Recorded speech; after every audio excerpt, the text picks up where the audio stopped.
Hello, c'est Adrien, content de vous retrouver sur YouTube. Aujourd'hui, on va parler d'immobilier et notamment de charges récupérables. Qu'est-ce que c'est les charges récupérables? C'est très clair, je vais vous expliquer comment ça marche et ce qu'on peut inclure dedans et comment faire.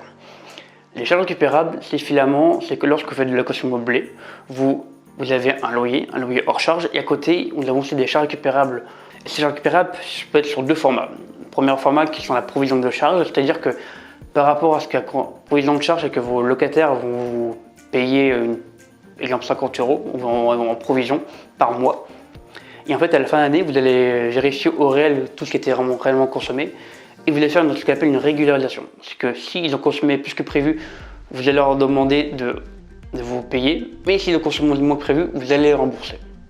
À côté, nous avons la forfait de charge où vous indiquez des charges fixes.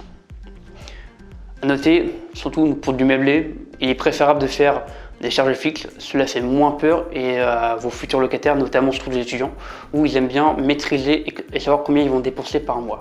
Et donc nous, on va se baser vraiment sur les forfaits de charge. Et donc dans ces forfaits de charge, normalement, il est légalement possible de mettre par défaut tout ce qui est lié à l'entretien des parties communes de votre propriété. Donc l'électricité qui est utilisée pour les couloirs, l'ascenseur, les frais d'achat d'ascenseur, le ménage, car bien sûr les propriétés sont souvent, le syndic paye un tiers de service qui permet une femme de ménage finalement qui lave les parties communes, donc les couloirs de la propriété. Aussi l'eau et le chauffage s'il fait partie d'un chauffage collectif. Et donc et la taxe, bien sûr la taxe d'ordures ménagères. Oui mais Adrien, j'ai entendu dire qu'on pouvait mettre tout ce qui était internet et électricité de consommation du bien dans les charges récupérables. Oui, mais pas par défaut. Pour ce faire, il faut que vous indiquiez dans votre contrat de location une clause particulière.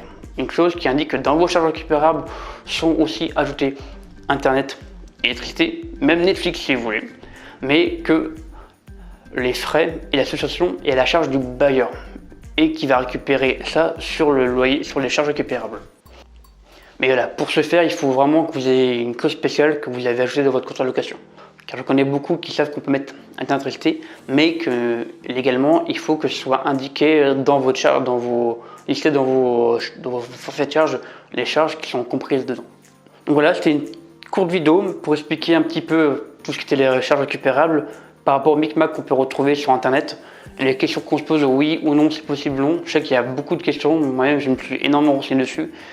Et je vous ai fait un petit brief de ce qui est possible et comment le faire.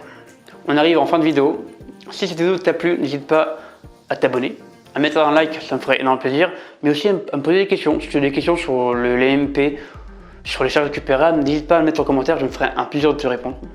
Et sur ce, je vous dis à la prochaine, c'était Adrien.